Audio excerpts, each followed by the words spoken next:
Hello, আসসালামু আলাইকুম everyone, welcome to my channel. আশা করি আপনারা সবাই ভালো আছেন। কিছুদিন আগে ইমোটো বাজারে আমি আমার বাইকের পারফরমেন্স আপডেট করার জন্য নিয়ে যাই এবং সেখানে আমার বাইক ডিটিএসআই হওয়ার কারণে সেটাতে দুইটা প্লাগ, দুইটা কয়েল এবং দুইটা প্লাগ কেবল লাগে। তো আজকের ভিডিওতে আমি সেটারই ডিটেলসে কথা বলবো। বাইক যেমনই হোক, আমি চেষ্টা করি সবসময় বাইকটাকে পারফেক্টলি চালানোর জন্য। সেজন্য পারফেক্ট করার জন্য যতটুকু মডিফাই করা দরকার ততটুকু করেছি। এখানে কয়েল, প্লাগ, কেবল, তারপরে প্লাগ লাগানোর সাথে সাথেও আমি এয়ার ফিল্টারটাও চেঞ্জ করি। এখানে ওয়াশেবল, হারিকেনের ওয়াশেবল এয়ার ফিল্টারটি ইউজ করা হয়েছে, যেটা প্রাইস 4,000 টাকা। তো সেটার কারণে এয়ার ফ্লো যেটা সেটা একটু বেড়ে গিয়েছে এবং সে কারণে পারফরমেন্সটা একটু ভালো পাচ্ছি। আসুন দেখি কি কি চেঞ্জেস করা হয়েছে এবং সেগুলো নিয়ে ডিটেলসে কথা বলি। প্রথমে এখানে দেখতে পাচ্ছেন কেবল, এটা ওয়াটস ইঞ্জিনিয়ারিং এর। এটার প্রাইস পড়ছে 1,200 টাকা। আর এখানে প্লাগ লাগানো আছে, iridium plug, iridium laser plug, যেটা 1,600 টাকা। এখান থেকে এই জায়গাতে এইখান থেকে এই জায়গাতে ট্যাঙ্কির ভিতরে এই জায়গাতে একটা ফাইটোর রেসিং কয়েল লাগানো আছে। আর দ্বিতীয়টা লাগানো আছে হচ্ছে,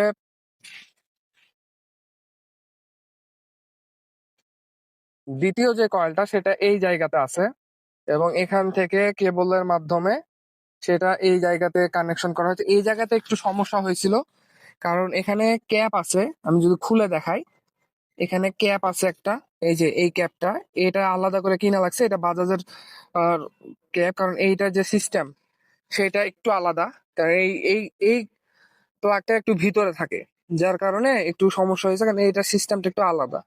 এই জিনিসটা করার জন্য এখানে যে ক্যাপ, এটাকে প্লাগ ক্যাপ বলে, এই প্লাগ ক্যাপটা আলাদা করে কিনে দেন এটা কাটা হয়েছে। কাটা হওয়ার পর এটা যখন উম দেওয়া হয়েছিল এই জায়গাতে, তখন এই জিনিসটা কিছুটা ফাঁকা ছিল। সেই জন্য এখানে ব্ল্যাক টেপ, রেড কালারের ব্ল্যাক টেপ যেটাকে বলে আর কি, রেড টেপ আর কি, সেটাকে আলাদা করে এখানে প্যাচে এই জায়গাটা ফুলানো হয়েছে। ফুলিয়ে দেন এই লাইনটা আলাদা করে সেট করা হয়েছে এবং এই জিনিসটা তখন পারফেক্টলি বসে গেছে। এই যে এবার এতে পানি ঢুকবে না আশা করছি। এই জায়গাটা খুব সাবধানে ডিল করা হয়েছে। আহ, আমি খুব সম্ভবত এই রাবারটাও হয়তো চেঞ্জ করে ফেলবো আবার। যদি ওয়াশ করার পর যে দেখি যে পানি ঢুকতেছে, তাহলে বুঝতে হবে যে এটা পারফেক্টলি ফিট করা হয়নি। আর যদি পানি না ঢুকে তাহলে পারফেক্টলি ফিট করা হয়েছে। এবং যদি পারফেক্ট থাকে তাহলে এটাতে হাত দেওয়ার আর দরকার নাই, কারণ এটা এমনি, এটা এমনি থাকবে, একটু কম বেশি তো হবে যেহেতু আফটার মার্কেট। তারপর যথেষ্ট পারফেক্ট ভাবে করার চেষ্টা করা হয়েছে। এই জিনিসটা আমি নিজেই করছি, এই টেপের কাজটা। পরে যখন দেখছি যে একটু গ্যাপ থাকতেছে তখন নিজেই করছি, বাট বাকি ওখানে যে যে ভাইগুলো ছিল ইমোটো বাজার, তারা অনেক ভালো ভাবে সবকিছু করার চেষ্টা করেছে। তাদেরকে আসলে ধন্যবাদ। আর বাইকের এই জায়গাতে হারিকেনের এই এয়ার ফিল্টারটা লাগানো হয়েছে, যার কারণে ভালো একটা রেসপন্স পাচ্ছি। আমি যদি দেখাই আপনাদেরকে যে প্লাগ, কেবল এবং কয়েল এগুলো লাগানোর পর কেমন পারফরমেন্স পাচ্ছি। আমি খুব একটা টানাটানি করি নাই, টানাটানি করার সুযোগ পাইও নাই। বাট আমি যদি এখানে দেখাই, এখানে মিটারে প্লাগ কেবল লাগানোর পর আমি প্রায় আপডেট করার পর আমি প্রায় 550 কিলো চালাইছি এবং মাইলেজ পাচ্ছি হচ্ছে এই যে 45 ছিল। বাট ঢাকা সিটিতে 44 পাওয়া কিন্তু অনেক বড় বিষয়, কারণ এমনিতেই জ্যাম থাকে প্রচুর এবং আমি প্রচুর জ্যামে চালাইছি। ঢাকা সিটিতে 44 পাওয়া কিন্তু অনেক বড় বিষয়। অন্যান্য সিটি আর ঢাকা সিটির বিষয়টা একটু আলাদা। তো সে অনুযায়ী আমি চেষ্টা করছি যে বাইকটাকে যতটুকু পারফেক্টলি চালানো যায়। নেক্সট আপডেট যেটা করব সেটা হচ্ছে এখানকার যে রেডিয়েটরটা আছে, সেখানে 250 রেডিয়েটরটা লাগাবো। রেডিয়েটর আমি কিনছি অলরেডি, বাট এখানে এই পাইপের একটা ফাংশন আছে আলাদা। সেই ফাংশনটা একটু কম বেশি হওয়ার কারণে আমাকে আলাদা একটা পাইপ কিনতে হবে এবং সেটা কেনার পরে আমি আবার চেষ্টা করব যে হ্যাঁ রেডিয়েটরটা লাগানো যায় কিনা। ইন্ডিয়াতে দেখছি যে অনেকেই রেডিয়েটরটা অলরেডি লাগিয়েছে। তো আমার অবশ্যই ইচ্ছা আছে এখানে 250 রেডিয়েটরটা লাগানো। ইমোটো বাজারে পারফরমেন্স আপডেট করার আগে আমি বাজাজের একটা শোরুমে যাই আমার ইসিউটা আপডেট করার জন্য। এবং সেখানে ইসিউ আপডেট করার পর দেখতে পাই তাদের যে রিসেন্ট যে আপডেটটা, সেই আপডেটটাতে পাওয়ারটা কিছুটা কম ডেলিভারি করতেছে। এর একটা কারণ হচ্ছে তারা এখন একটু পাওয়ারটা কম দিচ্ছে। যেমন ডাবল স্ট্যান্ডে আমার বাইকটা ইসিউ আপডেট করার আগে 139 লক ছিল টপ স্পিড, সেটা এখন করা হয়েছে 132। তো সে অনুযায়ী একটা জিনিস কি যে টানটা অনেক বাড়ছে, 2 আর 3 গিয়ারে টান যথেষ্ট ভালো। সেটা আপডেট করার পরে আরো বেটার হয়ে গেছে সেটা।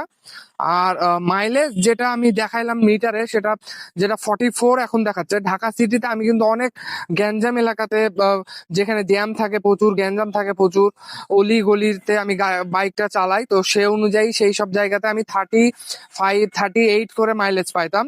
সেখান থেকে এখন 44 45 কিন্তু অনেক বেশি।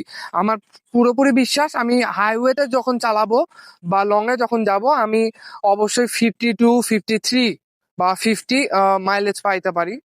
আমি সামনে আরো কিছু বাইক মডিফাই করব, কিছু আপডেট করব, বাট নট আননেসেসারি মডিফাই। কিছু নেসেসারি মডিফাই করার চেষ্টা করব, যেমন জমথায় চেঞ্জ পকেট, সেটা চেঞ্জ করার ইচ্ছা আছে যদি সেটা আসে বা যদি সেটা পাওয়া যায়।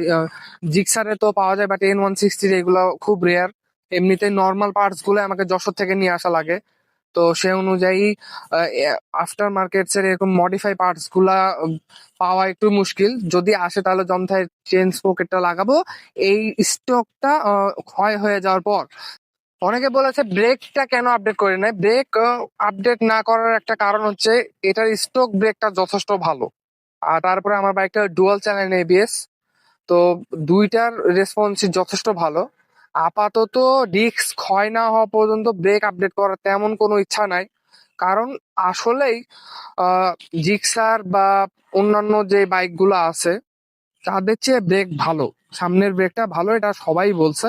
এবং আমি নিজেও চালিয়ে দেখেছি আমার গাড়ির ব্রেক যথেষ্ট ভালো। তো আপাতত ব্রেকের কোনো আপডেট করার ইচ্ছা নাই, তবে অবশ্যই ব্রেক লিভার দেন ডিএনডি ডিস্ক এইগুলো লাগানোর ইচ্ছা আছে স্টকটা ক্ষয় হয়ে যাওয়ার পর, তার আগে না। বাট রিসেন্ট যেই কাজটা করব সেটা হচ্ছে আমার এই 250-র রেডিয়েটরটা লাগানো। তো এটা লাগানোর পর আমি দেখবো যে আসলে বাইকটা কিভাবে কতটুকু আমাকে পারফরমেন্স দিচ্ছে। যদিও বা মনে হয় না অয়েল কুল যেহেতু খুব একটা তফাৎ হবে, বাট এটা একটা মনের ইচ্ছা, মনকে স্যাটিসফাই করার জন্য যে যতটুকু পারি ততটুকু আপডেট করার চেষ্টা করব।